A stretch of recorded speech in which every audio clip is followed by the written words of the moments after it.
ये है ताज media group और आप देख रहे हैं ताज न्यूज, आईना सच का।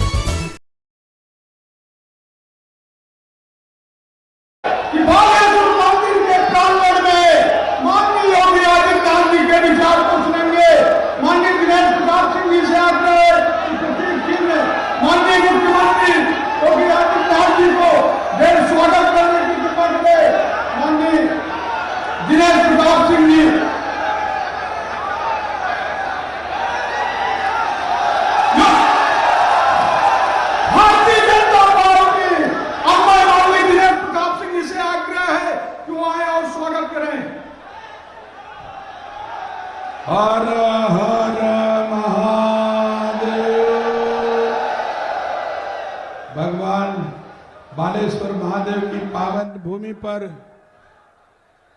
उत्तर प्रदेश के यशस्वी मुख्यमंत्री, हम सबके संरक्षक, उत्तर प्रदेश को भय और भ्रष्टाचार मुक्त बनाने वाले आदरणीय महाराज जी, आपका बहुत बहुत स्वागत करता हूं।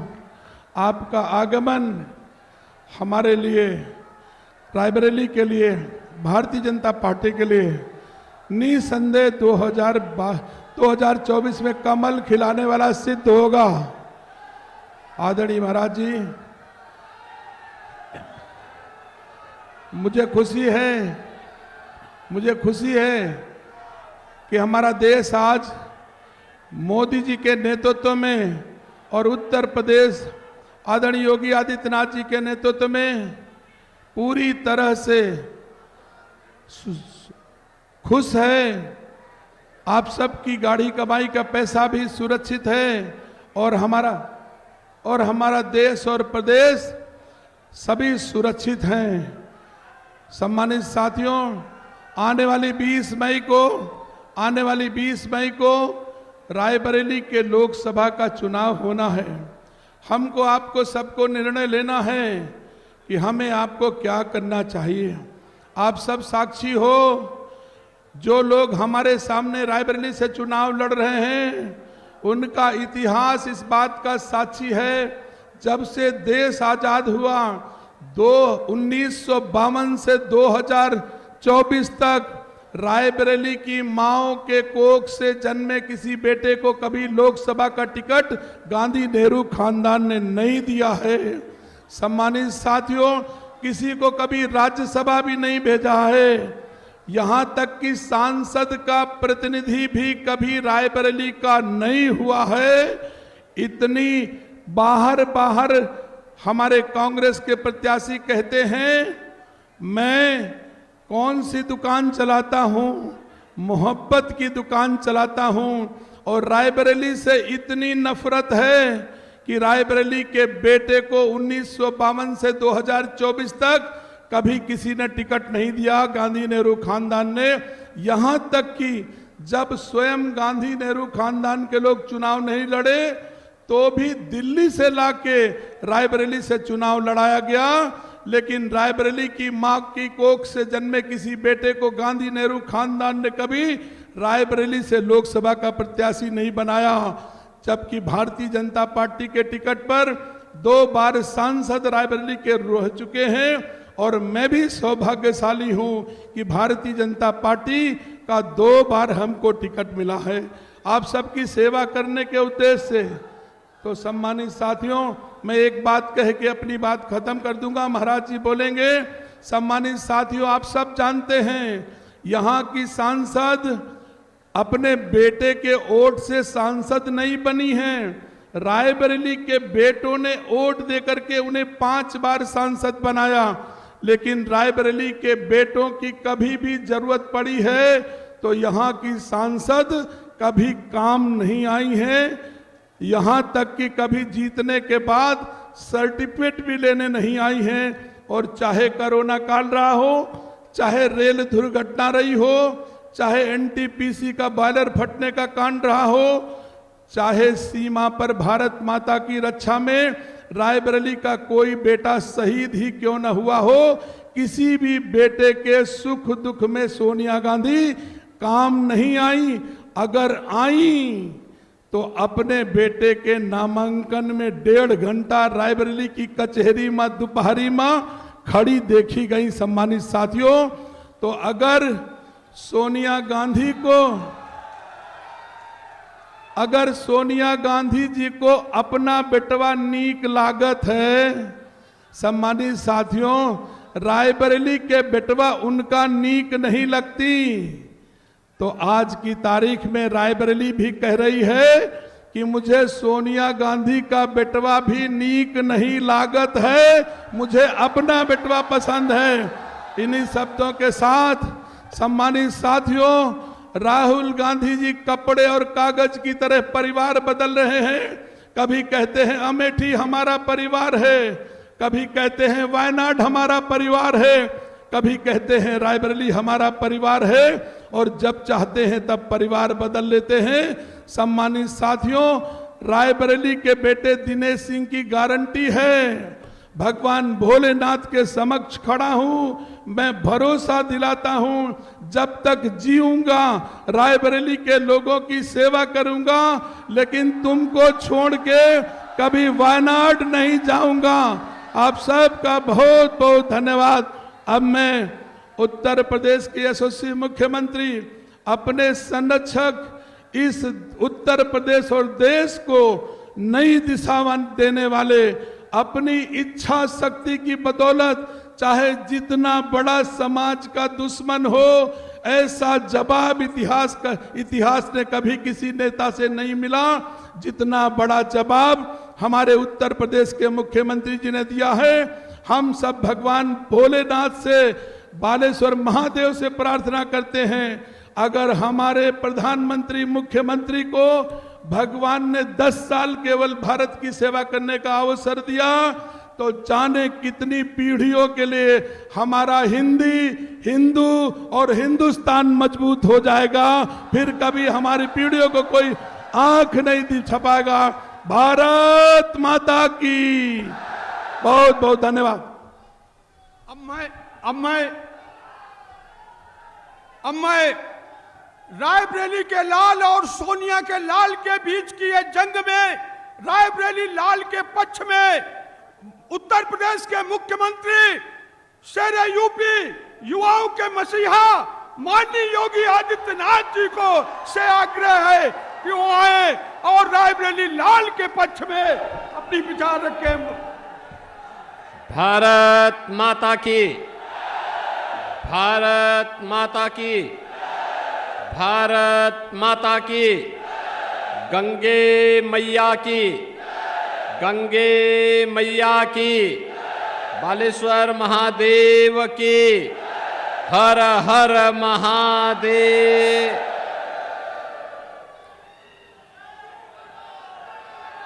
भारतीय जनता पार्टी के जिला के अध्यक्ष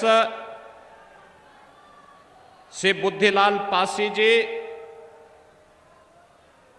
उत्तर प्रदेश सरकार में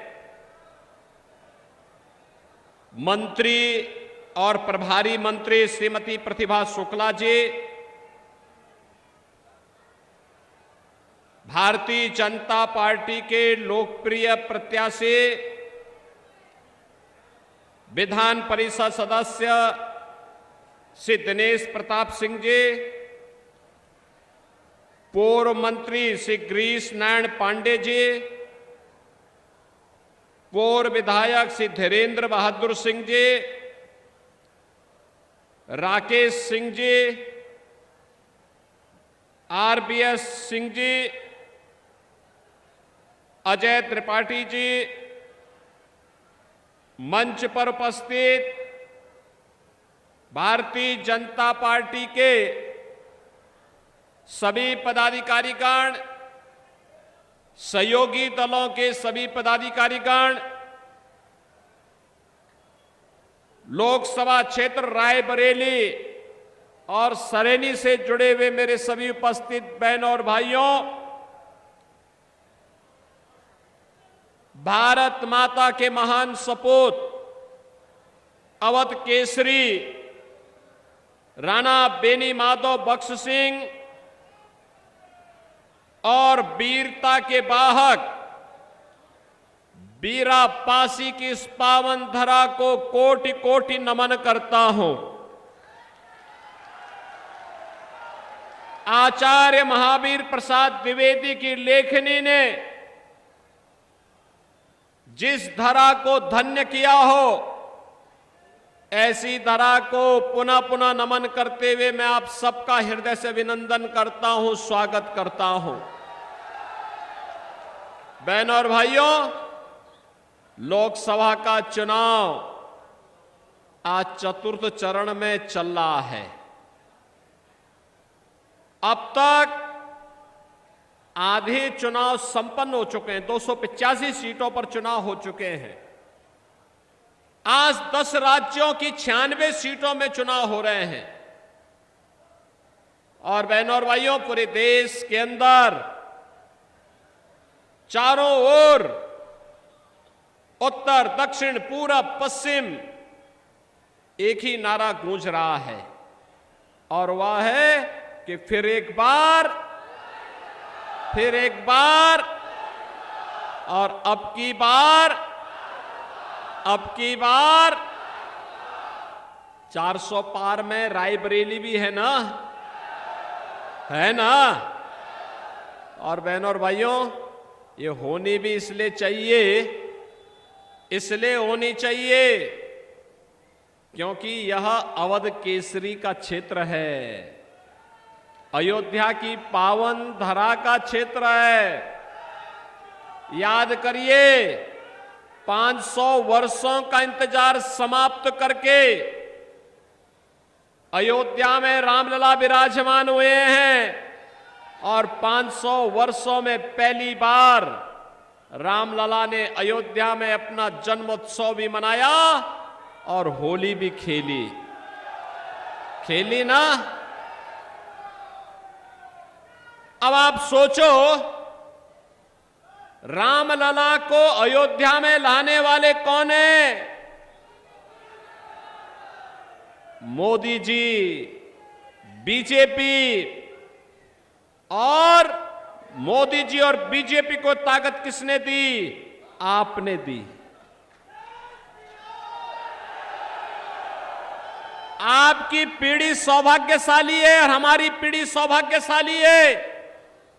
बहनों और भाइयों, हम इस लोक में अपने वर्तमान और भावी पीढ़ी को बताएंगे, हमारे कारण राम मंदिर का निर्माण हुआ, और जब परलोक जाएंगे तो अपने पूर्वजों को भी बताएंगे कि हम आपके संकल्प की पूर्ति करके आए हैं, अयोध्या में रामलला विराजमान हुए हैं। बहनों और भाइयों, ये सौभाग्य का दिन देखने का अवसर किसी ने आपको दिया है, तो ये मोदी जी ने दिया है, भाजपा ने दिया है। अन्यथा कांग्रेस और सपा का गठबंधन तो आज भी वही राग अलाप रहा है। क्या राग अलाप रहा है? जब इनकी सरकार थी तब कांग्रेस ने क्या किया था? तब कांग्रेस ने कहा था राम तो हुए ही नहीं। कहा था ना, राम सेतु को तोड़ने का काम किया था ना कांग्रेस ने।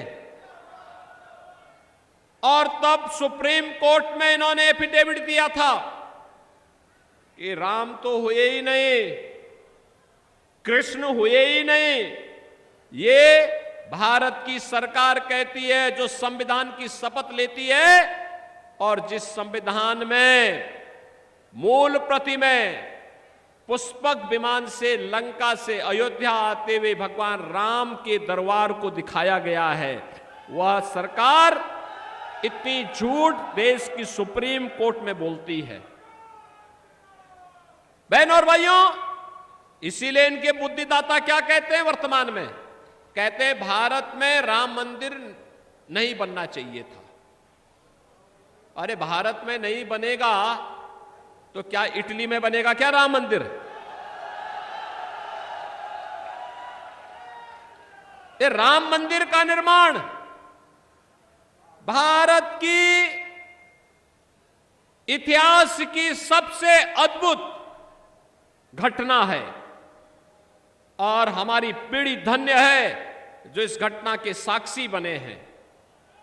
बहनों और भाइयों, और फिर समाजवादी पार्टी क्या कहती है? उनका तो राग ही उल्टा होता है, वो सही रास्ते चल ही नहीं सकते। कहते हैं राम मंदिर बेकार बना है, ये राम भक्तों पर गोली चलाने वाले लोग हैं। एक और राम भक्तों पर गोली चलाते हैं और दूसरी तरफ इनके द्वारा अयोध्या में राम जन्मभूमि पर आतंकी हमला करने वाले, काशी में संकट मोचन मंदिर पर हमला करने वाले आतंकवादियों पर दायर मुकदमों को ये लोग वापस लेते हैं। और इसीलिए मैं कहने के लिए आया हूं, ये चुनाव राम भक्तों के बीच में, राम द्रोहियों के बीच में अब सीमित होकर के रह गया है। बहनों और भाइयों, मैं एक गाना सुन रहा था अभी कि राम भक्त ही राज करेगा दिल्ली के सिंहासन पर। बहनों और भाइयों, और पूरे देश के अंदर भी जब मैंने लोगों से पूछा कि फिर एक बार मोदी सरकार का नारा क्यों आप देते हैं, उन्होंने कहा इसलिए दे रहे हैं जो राम को लाए हैं हम, और राम भक्त ही जब शासन करेगा तो हो ही वही जो राम रसी राखा।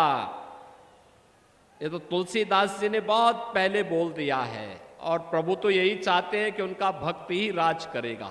करेगा ना? करेगा ना?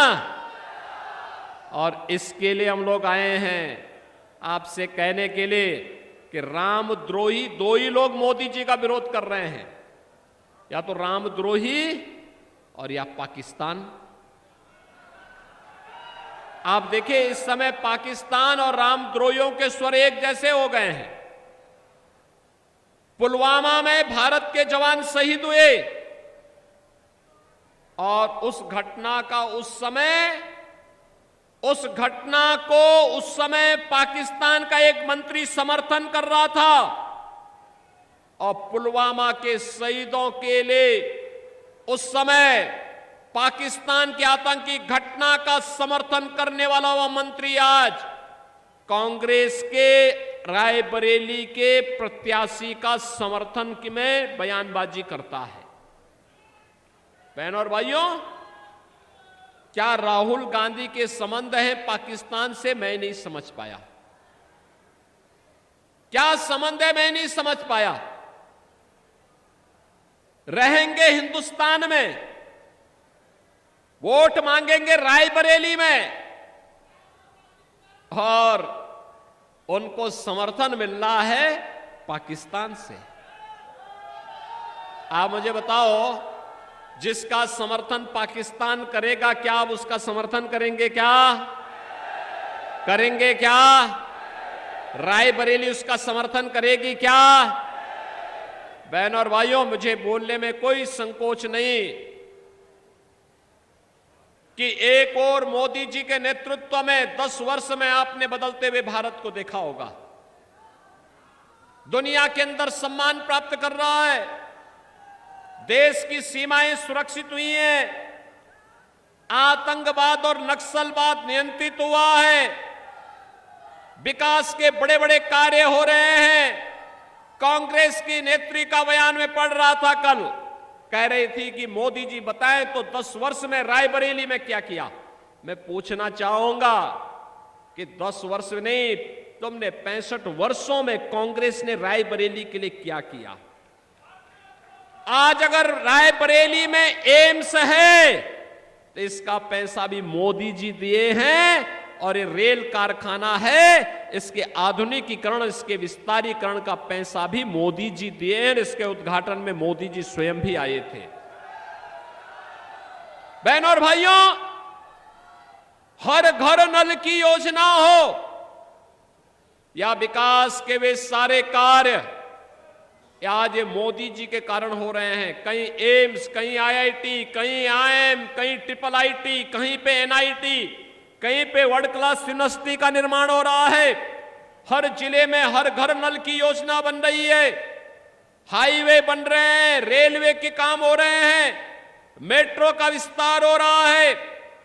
विकास के कार्य, कितना कार्य हुआ है देखना है तो कांग्रेस के नेता नोट करें। यह देश आजादी के पहले से लेकर 2014 तक केवल 52 एयरपोर्ट बना पाए, 74 एयरपोर्ट बना पाया था। मोदी जी ने पिछले 10 वर्ष में 152 एयरपोर्ट बना दिए। कांग्रेस समेत पहले से, आजादी के पहले से लेकर के 2014 तक जितना हाईवे बना था, आज उससे दुगने हाईवे बन गए हैं। मेट्रो केवल 5 सिटी में थी, आज 20 सिटी में मेट्रो है। एम्स केवल 7 थे, उनमें से कांग्रेस ने 1 बनाया था, अटल जी ने 6 बनाए थे। आज देश के अंदर 22 एम्स हैं, 22। बहनों और भाइयों, पहले हर घर नल की योजना नहीं थी, आज हर घर की नल की योजना लागू हो चुकी है। पहले बहनों और भाइयों, ये कांग्रेस की सरकार के समय स्वास्थ्य की सुविधा में लोग तड़पते थे, आज हर 1 डिस्ट्रिक्ट 1 मेडिकल कॉलेज का निर्माण हो रहा है। बहनों और भाइयों, विकास के कार्यों को भी आप देखेंगे। कांग्रेस के समय लोग भूख से मरते थे, गरीब भूख से मरता था। आज 80 करोड़ लोगों को फ्री में राशन की सुविधा का लाभ प्राप्त हो रहा है। और फ्री में राशन का सुविधा ही नहीं मिल रही है, जो ये पाकिस्तान का राह लाभ रहे हैं कांग्रेस के नेता। मैं उनको पूछना चाहता हूं, मोदी जी ने 10 वर्ष में उतने गरीबों को खुशहाल जीवन की ओर अग्रसर किया है जितनी पाकिस्तान की आबादी है, उससे ज्यादा 25 करोड़ लोग गरीबी रेखा से उभरे हैं भारत के अंदर। और भिखमंगा पाकिस्तान, आज का न्यूज आपने सुना होगा कि पाक अधिकृत कश्मीर में दंगा इसलिए हो गया क्योंकि वहां पे खाने के लिए आटा नहीं है, बिजली नहीं है, चावल नहीं है, और खाने को लेकर के लोग ऐसे लड़ रहे हैं जैसे गली मोहल्लों में लड़ते हैं। बहनों और भाइयों, ये पाकिस्तान की दुर्गति देखने के बाद भी अगर कोई दुर्बुद्धि व्यक्ति पाकिस्तान का राग अलापता है, उससे कहना चाहिए कि भैया जाओ पाकिस्तान में, भारत में बोझ मत बनो, मत बनो भारत में बोझ। भारत तो 80 करोड़ लोगों को फ्री में राशन की सुविधा का लाभ दे रहा है। 60 करोड़ लोगों को आयुष्मान भारत में 5 लाख रुपए का स्वास्थ्य बीमा दे रहा है। 50 करोड़ लोगों को जनधन अकाउंट खोले गए। 12 करोड़ किसानों को किसान सम्मान निधि का लाभ दिया जा रहा है। 12 करोड़ घरों में शौचालय बने। 10 करोड़ गरीब लोगों को उज्ज्वला योजना का रसोई गैस का सिलेंडर उपलब्ध कराया गया। और उत्तर प्रदेश सरकार से होली और दीपावली में एक भरा हुआ सिलेंडर उन परिवारों को हम लोग उपलब्ध करवा रहे हैं। बहनों और भाइयों, 4 करोड़ गरीबों के मकान बन गए। और मोदी जी ने कहा है अगले 5 वर्ष में बचे हुए सभी गरीबों को एक एक मकान उपलब्ध करवाने का काम करेंगे। कांग्रेस के समय योजना का लाभ चेहरा देख करके दिया जाता था। और डॉक्टर मनमोहन सिंह का बयान तो था ही। डॉक्टर मनमोहन सिंह जी ने क्या कहा था देश के संसाधनों पर पहला अधिकार मुसलमानों का है। हमारा दलित कहां जाएगा, पासी कहां जाएगा, लोधी कहां जाएगा, कुर्मी कहां जाएगा, हरिजन कहां जाएगा, दलित कहां जाएगा, अन्य गरीब कहां जाएगा। बहनों और भाइयों, मोदी जी ने गरीबी को ध्यान में रख करके, दलित वंचित को ध्यान में रख करके योजना का लाभ दिया। और सबका साथ और सबका विकास का नारा आज देश के लिए एक मंत्र बन गया है। कांग्रेस ने अभी अपना न्याय पत्र जारी किया है। बहनों और भाइयों, ये न्याय पत्र नहीं, भारत के प्रति अन्याय पत्र है। ये न्याय पत्र नहीं, यह भारत के खिलाफ साजिश का एक दस्तावेज है। यह साजिश का दस्तावेज इसलिए इसमें एक छोटी सी बात मैं आपको इसकी तरफ आकर्षित करना चाहता हूं, दो मुद्दों की ओर। एक मुद्दा है जिसमें कांग्रेस कहती है हम गरीबी हटाएंगे, दादी ने यही नारा दिया था, आज नाती भी वही नारा रटाई जा रहा है, गरीबी हटाएंगे, गरीबी हटाएंगे। अरे गरीबी कैसे हटाओगे बताओ? तो उन्होंने कहा हम संपत्ति का सर्वे कराएंगे, एक्सरे कराएंगे, और संपत्ति का एक्सरे कराने के बाद फिर उस पर एक विरासत टैक्स लग जाएगा। यानी आपके पूर्वजों ने, आपके बाप दादों ने जो संपत्ति अर्जित की है उस पे कांग्रेस एक विरासत टैक्स लगाएगी और फिर उसमें से आधी संपत्ति वो हड़प लेगी। क्या आप ये अनुमति कांग्रेस के लोगों को देंगे क्या? ये लूट करने की छूट देंगे क्या? ये डकैती डालने की छूट देंगे क्या कांग्रेस को? ये लोग अनुसूचित जाति, जनजाति और पिछड़ी जाति के आरक्षण के अधिकारों में डकैती डालना चाहते हैं। कांग्रेस की जब यूपीए की सरकार थी तब इन्होंने इस प्रकार की साजिश रचने का काम किया था और आज ये लोग यही करना चाहते हैं। और इसीलिए मैं आपको इसके लिए सावधान करने के लिए आया हूं कि कांग्रेस और सपा का ये गठबंधन देश के लिए खतरनाक है। ये दो युवाओं की जो जोड़ी आपके बीच में आ रही है, धोखेबाज जोड़ी है, ये कह रहे हैं मिलकर के जीतेंगे, जीतेंगे तो मिलकर के लूटेंगे, हारेंगे तो फिर आपस में छूटेंगे। और बहनों और भाइयों, ये लोग प्रदेश के साथ अन्याय करने के लिए, देश के साथ अन्याय करने के लिए आ रहे हैं। राहुल गांधी जब उत्तर प्रदेश के बाहर होते हैं तो उत्तर प्रदेश की निंदा करते हैं, भारत के बाहर होते हैं तो भारत के खिलाफ निंदा करते हैं, भारत के बाहर जाते हैं तो क्या बोलते हैं? 2010 में जब यूपीए की सरकार थी, कांग्रेस की सरकार थी, तब इन्होंने अमेरिका के एक अधिकारी से क्या कहा था? कहा था कि मुझे भारत के अंदर आईएसआई से डर नहीं है, मुस्लिम कट्टरपंथियों से डर नहीं है, आतंकवादियों से डर नहीं है, मुझे तो भारत के अंदर हिंदुओं से डर है। यानी हिंदुओं को बदनाम करता है व्यक्ति और फिर आप इसे वोट मांगेंगे। ये लोग जाति के नाम पर पहले आपको लड़ाएंगे, फिर जाति के नाम पर लड़ाने के बाद आपके आरक्षण को मुसलमानों को बंदर बांट करने का काम करेंगे। क्या आप ये अनुमति इनको देंगे क्या ये अनुमति देंगे क्या? कांग्रेस के मैनिफेस्टो में एक बात और कही गई है कि अल्पसंख्यकों को उनकी रुचि के अनुसार खान पान की स्वतंत्रता देंगे। बहनों भाइयों, मैं पूछना चाहता हूं, अल्पसंख्यक और बहुसंख्यक का भोजन में कौन अंतर है?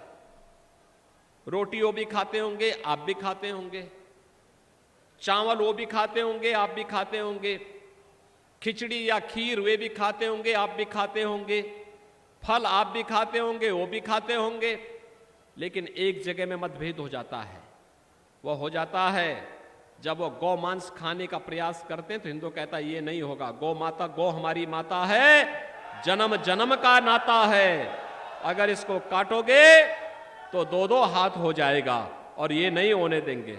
और कांग्रेस कह रही है हम गौ हत्या की छूट दे देंगे। क्या आप इसको स्वीकार करेंगे क्या? अरे राम जन्मभूमि का जो पुण्य है ये पाप में बदल जाएगा, इस पाप को मत करना, इस पाप में मत पड़ना। और इसीलिए मैं आपसे कहने के लिए आया हूं, कांग्रेस के पाप में नहीं पड़ना है। कांग्रेस अब देश के लिए खतरनाक खेल खेलने जा रही है। उन्हें देश के अंदर शासन करने का अधिकार नहीं, देश उन्हें पहले ही उन्हें बाहर कर चुका है, बाहर का रास्ता दिखा चुका है।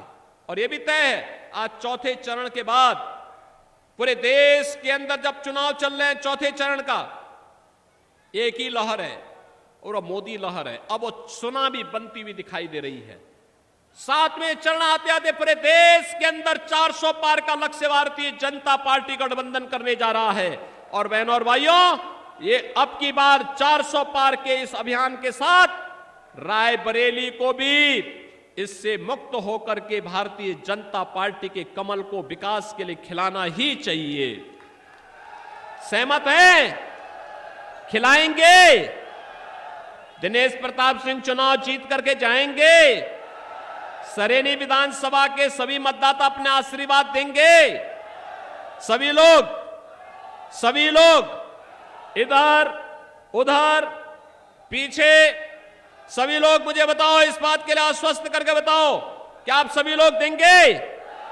सभी लोग सहमत हैं? सभी लोग?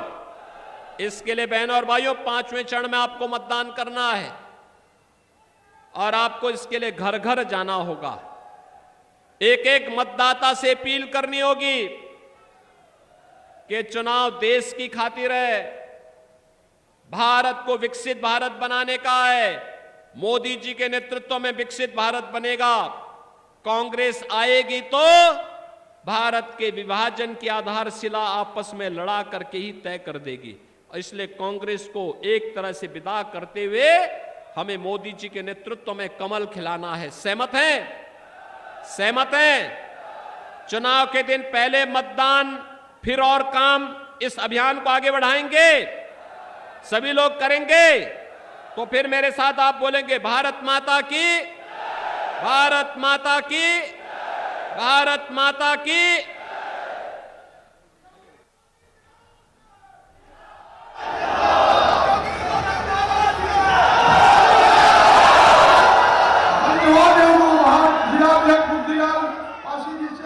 धन्यवाद आभार करने के बाद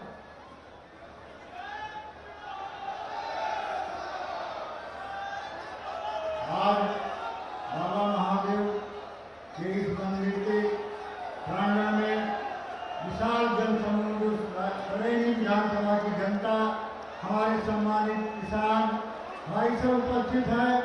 माननीय मुख्यमंत्री